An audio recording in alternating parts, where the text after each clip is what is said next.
Welcome to the Mixed Movement, where we speak candidly about the uncommon commonalities that people of mixed race face in our world today. Here, we listen, share, learn, and acknowledge that through our stories, we are all connected. We are your hosts, Nate, Chris, and Rachel Go. Welcome to the show. Hello, everyone, and welcome to today's show. Today, we have a very special guest, Michelle Pan. Michelle is somebody who I have gotten to know through the biracial and multiracial realm on social media. She is a phenomenal human being. She is also a really talented, multifaceted artist and musician. Welcome to the show, Michelle. thank you for having me. I'm really excited. Absolutely. Well, let's get started with, of course, the first question is, what is your racial mix? Yeah, so I am half broadly Western European and half Filipino. Oh, wow. Yeah. That's If you want to know my exact mix, I actually found my 23andMe. Did you? Okay. Yeah. How long ago did you do the 23andMe? I think I did it in 2017 or 2018. Okay. So for a while. Yeah. So before, because I do want to know, but before you did this, were you pretty solid in knowing? Were you pretty confident? Or were you like, Yeah. "That would be-" Yeah. I mean, we knew that, my mom's family is from the Philippines. Her parents did come here, moved here in about like the 50s, in the 1950s. Okay. But then, yeah, it was just like, I don't know exactly what's going on my dad's side. Our family's been in the US for many generations, so we don't really know. Yeah. So what did you discover with your 23andMe results? Yeah, so I am 50.7% European. Oh, wow. Yeah, it got real specific. British and Irish, French and German, broadly Northwestern European, and actually 5.4% Ashkenazi Jewish. Oh, wow. Which is interesting. Yeah, which they're really, other than this, there's not really a lot of like Jewish anything in my family. I did not know we were Jewish at all. Wow. Yeah. And then 48.8% East Asian. Oh, and Native American, I guess. Wow. Yeah, it's Filipino, Ilocos region. That was, I knew that. And then 4.2% Chinese. So my goodness. Yeah, kind of interesting. I have had a lot of people ask me if I'm Chinese. I'm like, no, but now I could be like, yeah, a little bit. tiny bit. Yes. Yeah. Wow. The tiniest bit. So tell me a little bit about prior to this knowledge, which seems pretty accurate from what you I think so. have known. Tell me a little bit about your upbringing. Where were you born and raised? Yeah, so I feel like I have a pretty unique experience. It's kind of inevitable to bring up that my parents got divorced when I was very young. And so we grew up in California, about the Bay Area.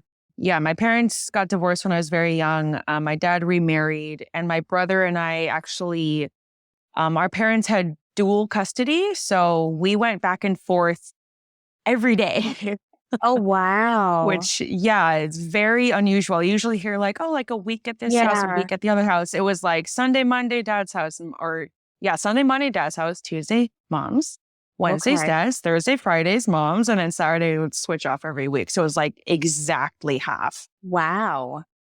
Yeah, which was, it had its advantages and disadvantages. I am, especially now, hearing about other people's experience, I am grateful that my dad was still very present in my life. But it was kind of wild to go back and forth every day. Yeah. Not just with kind of two different cultures, but just two different households. Yeah, and just completely different worlds. Yeah, just so many differences. Always a lot of love, but very different. Yes. personally, I understand. I have a similar parenting schedule with my children. It's a lot more frequent back and Okay. forth. So I understand that. There's definitely benefits, but also kind of tricky. And so was it just you and your brother growing up? We did have a half sister also who was at our dad's house. Okay. So it was kind of like, I sometimes think about what her experience must have been. Half the time she's an only child, half the time she has two siblings. And Right. yeah, I mean, I can't speak for her, but I mean, it's normal because it's what happened with Yeah. us, but it is kind of weird looking back, like Yeah. going back every single day. Yeah. Speaking to that, culturally, were your parents' cultures very present in each household? It is kind of a sad thing, honestly. My mom's parents came here, like I mentioned, in the 50s, and they didn't speak a lot of English. They got jobs, and I think my grandfather was like working on a farm since a very young age back in the Philippines, and he was working at a bowling alley in California, and then her mom was working at a cannery, I think, and they experienced a lot of discrimination. I'm not sure exactly what, but they did not really pass down their culture onto our family. So a lot of people say, "Oh, do you speak Tagalog?" I'm like, "No." And I say my family spoke Ilocano, and I don't actually speak it. Yeah. Do you understand a little bit of it? I don't. No. Yeah. I know like a couple words. I know scravagan means like all messed up. That sounds accurate. Yeah. And I think my uncle said that like this is so weirdly specific. Like my grandma, his mom would say, "Oh, you need to scrub the cud off the bathtub, like the soap residue." Yes. Good.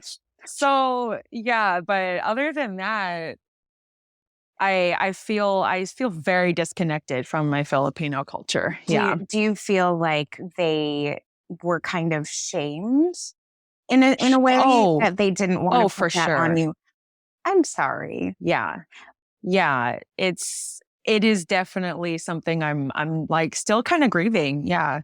Has there ever been a point in your either young life or adult life where you have kind of sought out a closer connection to that culture, to your Filipino culture, independently? Not really actually. Yeah, so my grandparents didn't really pass on a lot of their customs to my mom or my uncle. So it was never really there. But yeah, independently, I haven't really. I have had a lot of people say, "Oh, well, you should learn the language." And I guess I maybe still like a little bit just in this like I'm still just grieving the fact that it Yes. wasn't automatically taught to me and I haven't made an effort to learn it, which, maybe I will one day or maybe not. We'll see. I think that Yeah. there's nothing wrong with that. I mean, especially if there's a heavy emotion behind that. I don't feel guilty or bad. I think you hit it spot on. You are probably grieving that still. hmm Do you find that in any way you gravitate towards certain things culturally? Well, I have always gravitated towards Asian stuff in Yes. general. Yeah, like I have listened to a lot of the episodes you've done, and it was fun to listen to the one with like our dating preferences. Uh-huh. Because I actually have almost exclusively dated Asian men, not Really Filipino though. But yeah, well, my interesting. first two people I was with were Mexican, Guatemalan, Hmm. and then Chinese, and then Vietnamese, Indian. But then what's funny is my current partner actually is the exact same mix of white and Asian as me. That's So amazing. yeah, it's really nice. Yeah. Like meeting his family was like, "Oh, like these look like they could be my parents." Oh, that has got to feel so absolutely like comforting. Yeah. That's incredible. Yeah. So yes, you have gravitated towards. That is hilarious. That's Yeah. not what I was expecting you to answer. Yeah. And also musically, I have always gravitated towards like Japanese, Korean, Chinese. Yeah, like I love Really? traditional Chinese music. My favorite instrument is the erhu. It's like this 2-string violin. It's so beautiful. Oh Oh, my gosh, I love it wow. so much. Yeah, and I found Japanese pop music when I was around, oh my gosh, I think I was 13 or 14. Hmm. I just fell in love. And then I found K-pop when I was like 16. Yep. So yeah, and I mostly play like Japanese video games. So yeah, mostly I do gravitate towards Asian stuff, That's definitely. In amazing. all regards. Yeah, no, that's amazing, especially because it wasn't something that was necessarily in your home. It was just something that you Yeah, gravitated no. towards as you kind of Hmm. grew and developed, and that's pretty incredible, Yeah, yeah, especially music. yeah. Just it's thanks to YouTube. Yes, exactly. Are you struggling to understand the complexities of your mixed race identity? Do you feel isolated by the lack of resources available to help you and others around you understand the nuances of being mixed race? Now is the time to take action and schedule your free consultation for my individual coaching course.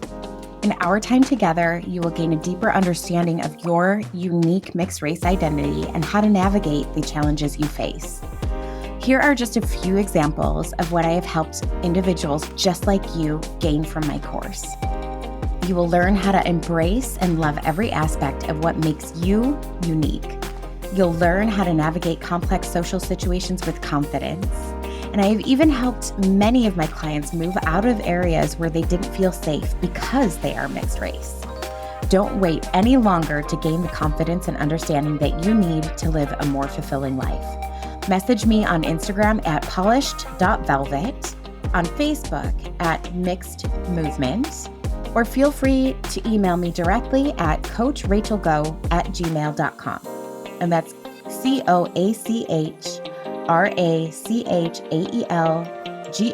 CoachRachelGo@gmail.com. Let's make magic happen in your life.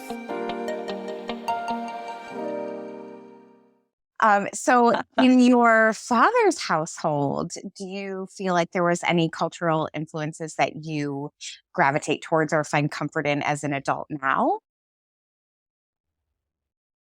That, now that I mention it, it's also kind of sad we don't feel like a strong connection to, I'm looking at this ancestry report again, like British, Irish, French, German, like even though that is our genetic makeup, Mm. there really is no connection because I don't even know who came here, Right, where from. right.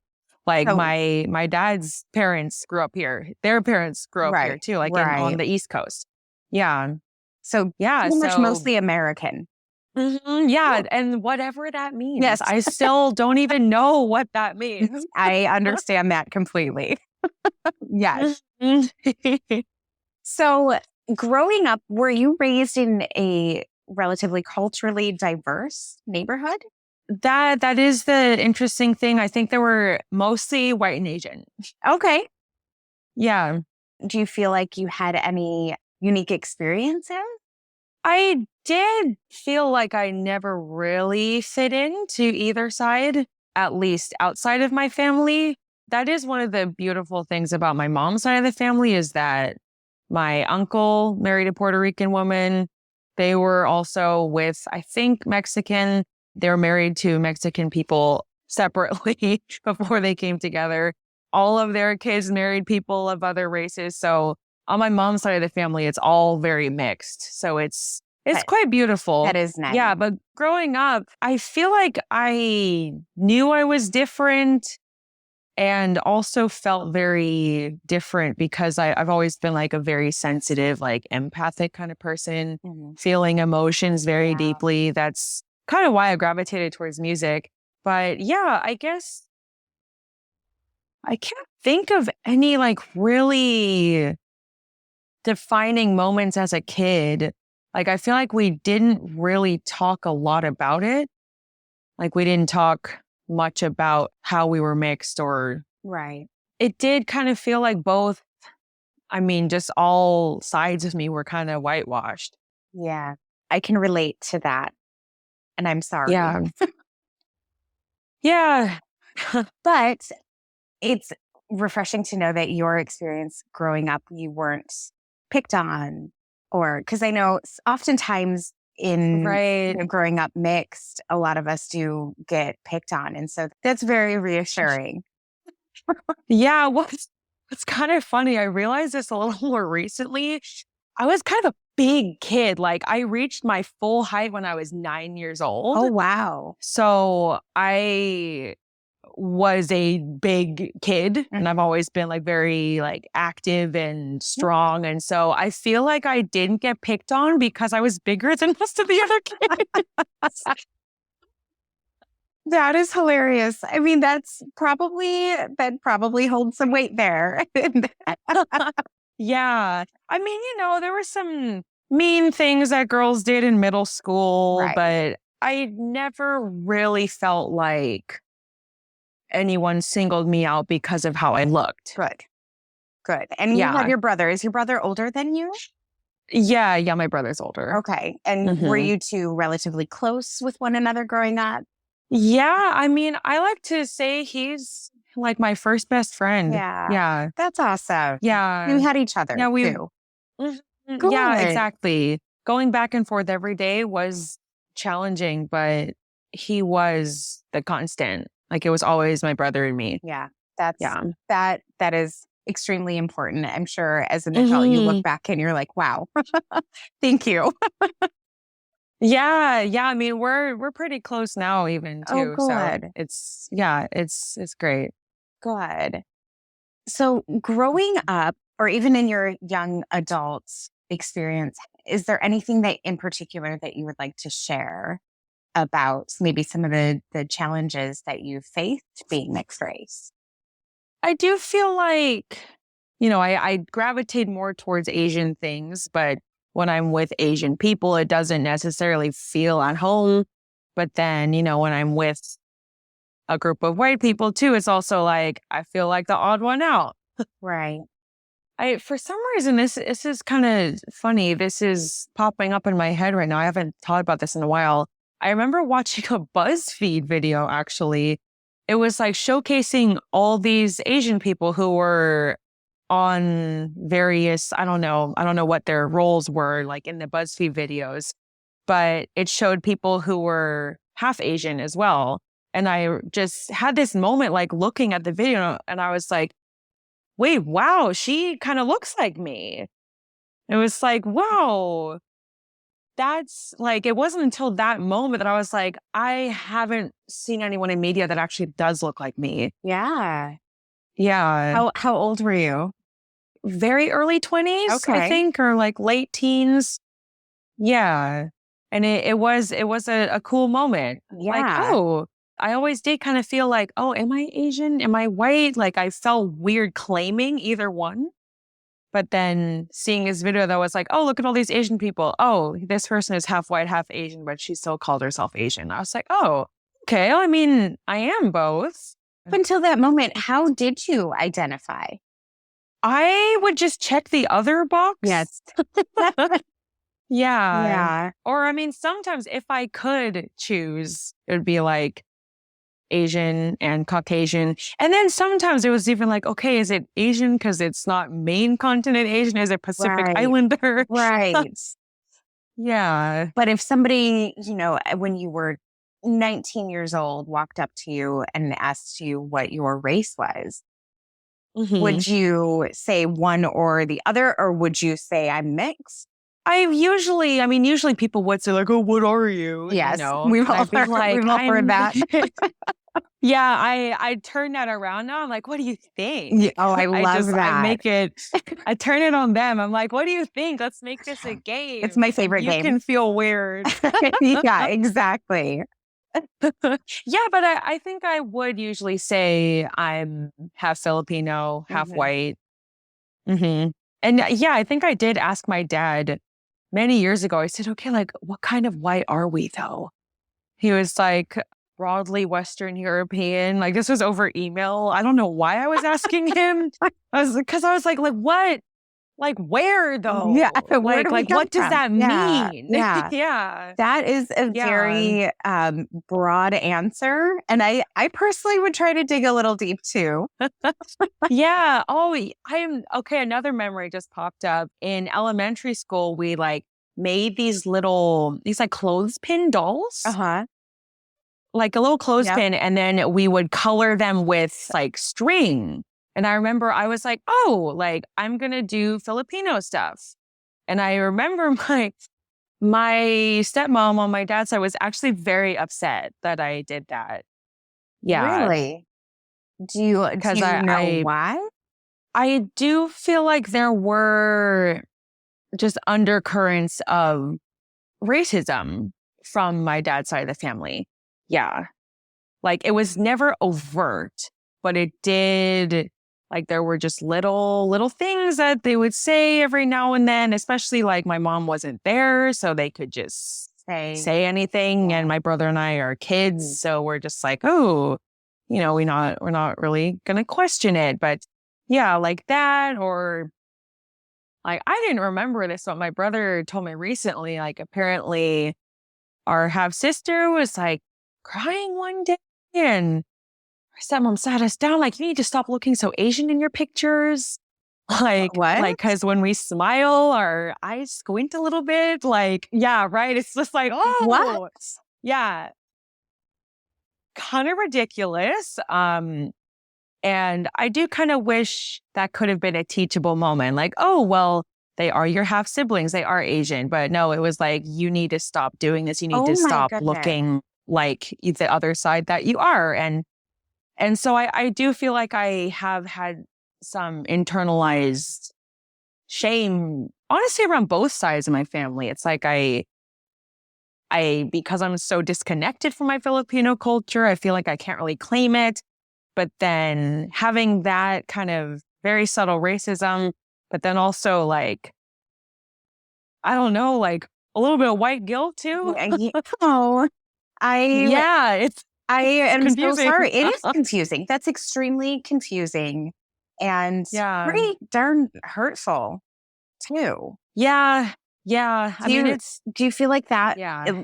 especially that particular comment, impacted you as you carried on with life and grew up? Yeah. The interesting thing is I actually don't remember it. Oh, you're right. Your brother My like brother months. told Yeah, me within the last few years, and I was like, wow. yeah. But I mean, it makes sense. I'm not surprised. And I was like, oh, did she just say that to you? He was like, no, she sat both of us down.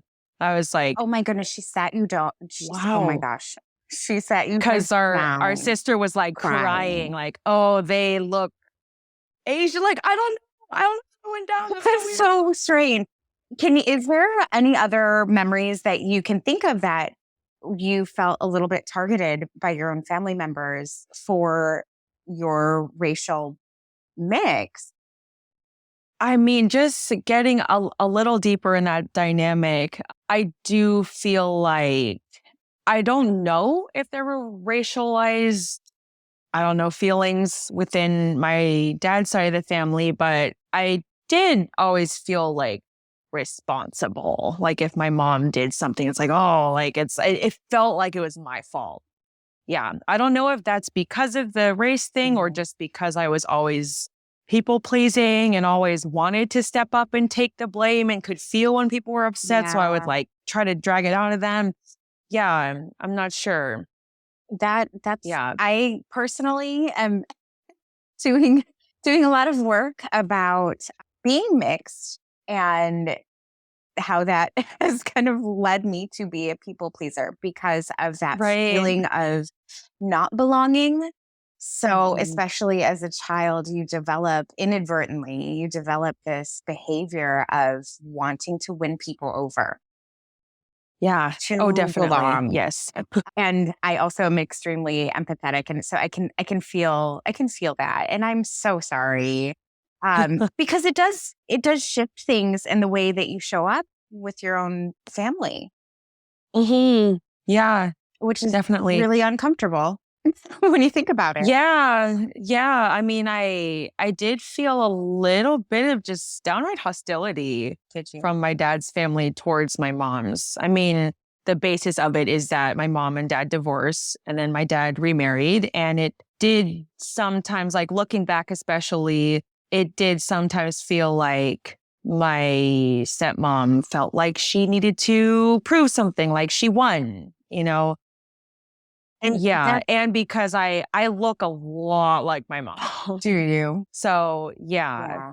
And yeah. And then just to make things even more complicated, my mom did pass away a few years ago and like things just got I'm so, super weird. oh, I'm Yeah. so sorry. Yeah. It does kind of feel like I look so much like her. And so to my whole family, I mean, everyone knows I'm my own separate person, but it's like, it's so, and I act like her too, like just Yeah. very like easily delated and like so happy and just like a little naive. So it's like, I remind everybody of her. Yes. And yeah, I've done so much like trauma work and like therapy. And looking back, I can see that hurt people Yes. and like the ways that they have not necessarily healed Right. and how that impacted how I developed. Yeah. It's a lot. It is a Yeah. lot, but good for you for doing that work because it's not easy. It's really Yeah. hard to go through it. It really is. Yeah. So good for you. And I'm sure that the way you show up is a little bit different too in those certain situations with your family members. Yeah. So is your stepmom, what is her racial background? She is white. Okay. Yeah. Okay. I'm Um, not sure exactly what. I don't know if she knows yeah. either. Yeah. So growing up, were you close with her family also? Um, Not really. no, she has two older brothers who she doesn't talk to very much. Hmm. Yeah, I don't know if I'll ever meet them. Oh, They interesting. live in just Yeah. completely separate areas of the country, and So you yeah, weren't totally involved in her side of the family, extended family. No, not at all. no. No, Um, yeah, and as far as your father's family, were you close with your extended family on your father's side? no. That's the funny thing too. My dad moved to California from the East Coast, and I mean, I did meet a few of my cousins. Yeah, but not really. I mean, they're kind of private people. Yeah. Like they don't have like a huge circle of Yeah. people. So yeah. Well, good. Because I wasn't sure if there was a lot of hostility from extended family towards you and your Oh, brother, or where that idea kind of formed. right. Yeah. I mean, it's hard to tell if it was racialized or if it was just because of that Yeah. dynamic that then got tied up in the racial stuff Right. because they were different, you Right. know? Yeah. Yeah. I mean, I feel like I don't know. I mean, I'm very biased, but I feel like everyone just loved my mom.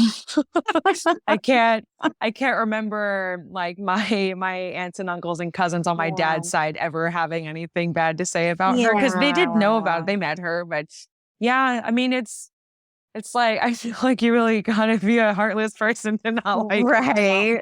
Oh, was. Yeah.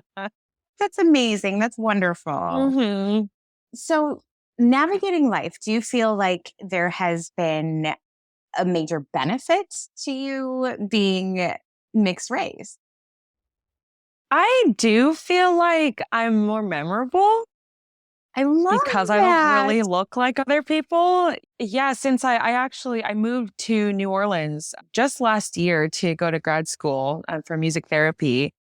And yeah, I feel like when I meet people, like I was very just like in my own shell for a very long time. I had a very dark Mhm. adolescence, but yeah, I'm just very like out there. And when I meet people, I'm just very happy and nice to meet you and all these things. And it's really funny because I've had a lot of people remember me and then I don't remember them. I'm like, oh, uh-oh.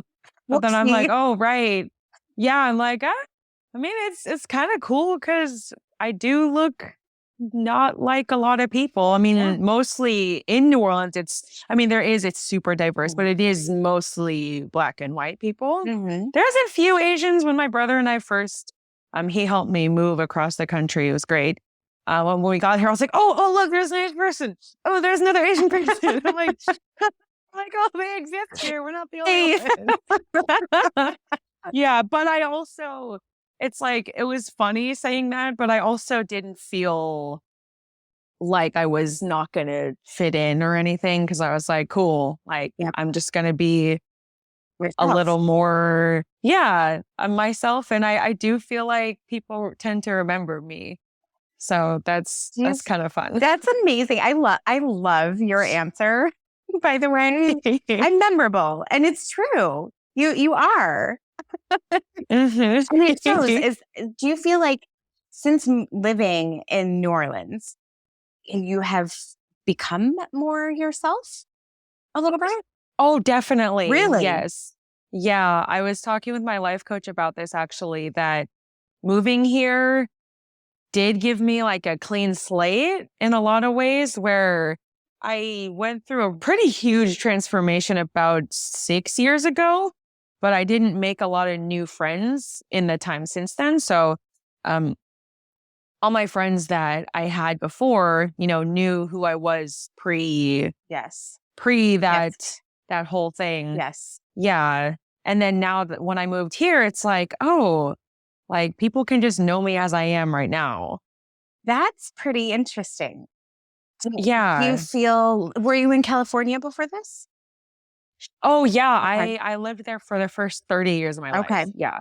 Do you feel like being in a more, I suppose, racially diverse in terms of more mixed people, do you think that has helped or just a complete clean slate? Eh, maybe a little bit. Yeah. I mean, I did move here because I wanted to be around more than just white nation people. Yes. Yeah. Like I knew that if I was going to go into the kind of work that I want to go into, I was like, I need more perspective. Right. Yeah. So I guess, yeah, I mean, I feel like I have met maybe a few other mixed people. I mean, my boyfriend is one of them. Mhm. And yeah, just that also, I have actually never been in a relationship with someone who also is mixed, Yeah. which is, it's kind of cool. It's like he gets all of those things. It's a deeper He level doesn't, of understanding, I'm sure. yeah, he doesn't look totally like his mom or his dad. Correct. And yeah, yeah, it is funny. I've gotten the like, oh, you look so exotic. Like that's, Yes. oh, that word. Oh my God. I I'm like, I'm not a bird. exactly. Exactly. It's not a compliment. Yeah. It's funny though, because I have embraced more of the bird within me in the last 2 years. So it's like I am a bird, but like not in that way. But don't put me in cage. Yeah. But then it's funny because I think people have said that since I've been with my boyfriend too. And I'm like, fucking hell, people call me Seriously. exotic. And then he's like, okay. And I'm only okay with this because he's mixed too. He's like, I think they mean it as a compliment because you're so pretty. I'm like, okay. Thanks for the perspective shift. Still, But it's yeah. I'm still like, not but okay. Still not okay. yeah, like I still hate it. I'm not like at an exhibit. Yeah. Thank you. That's exactly what it is. It's like, I'm like, I'm American. I'm a human being. Yeah, I grew up here. Yeah. I'm not like an acai berry. Exactly. Exactly. It's not a Uh, compliment. It's not. no, It's you look weird. so exotic. Like, Like, no. okay.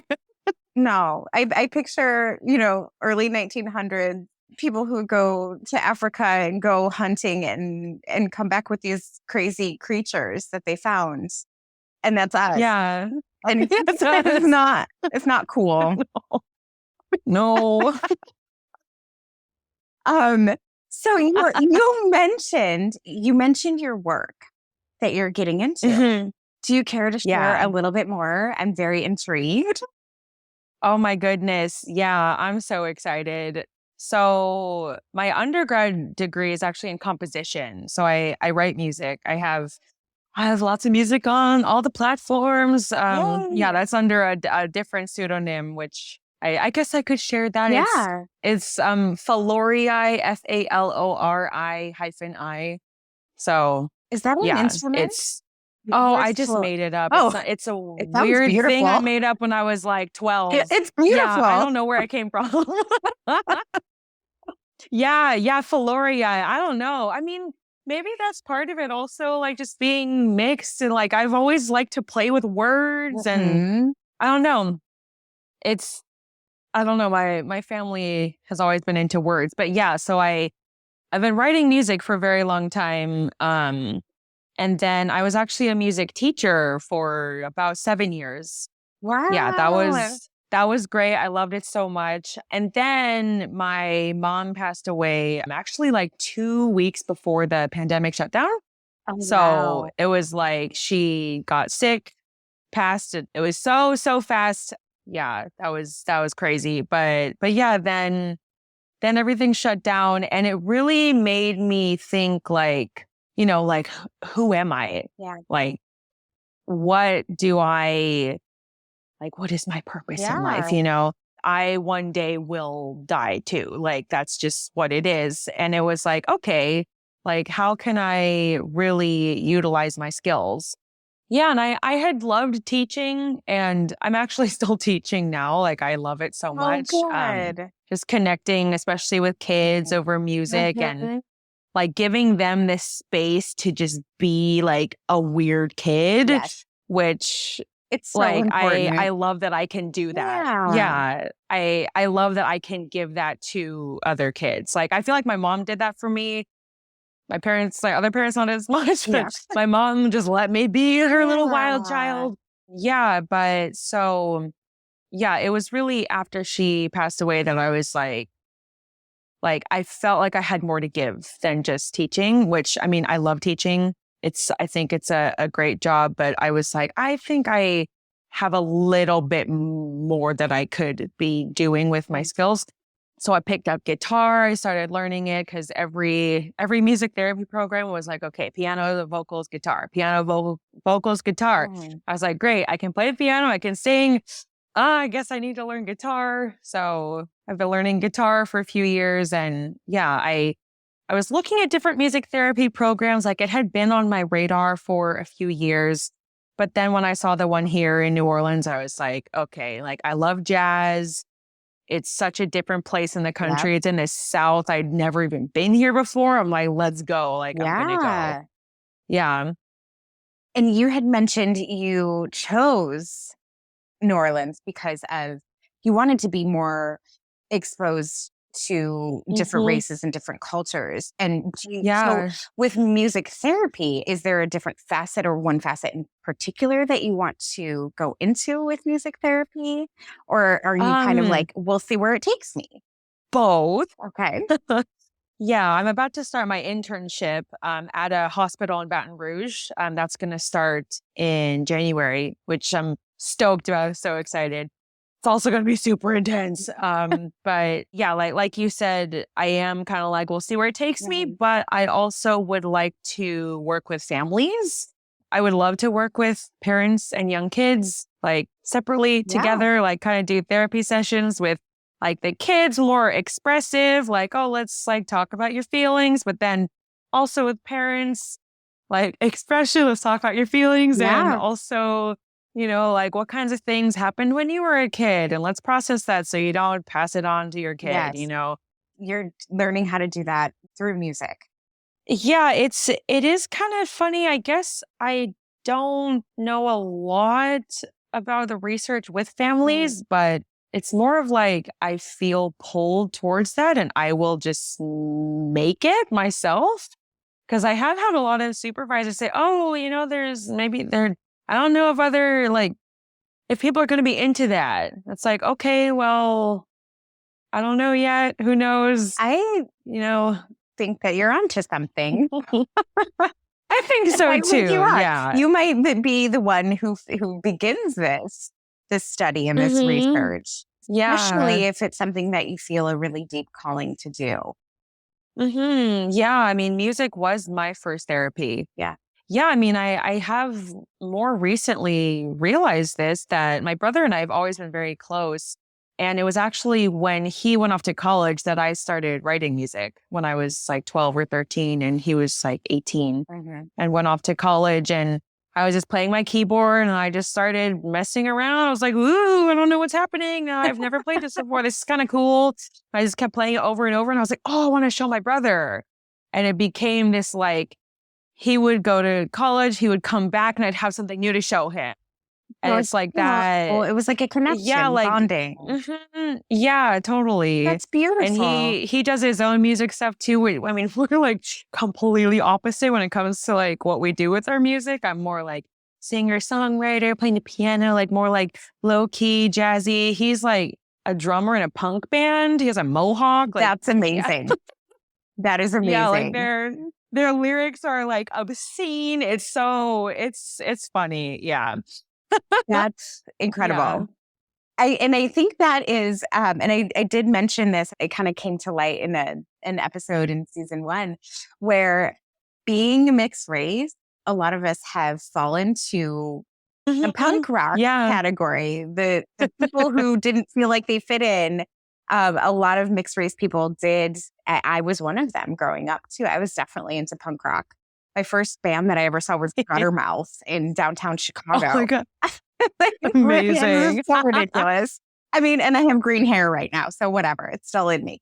But I think that's pretty incredible that you and your brother were raised together, both mixed race, both, same parents, and yet you still know how important music is in your life, but you went two completely different ways with it, and you still bond over it. Oh yeah, for sure. Yeah. I mean, some of my music is a little cheeky. I mean, I do have a song about cabbage bitches, but what is that?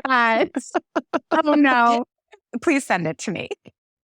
What it's the bonus track on my second album.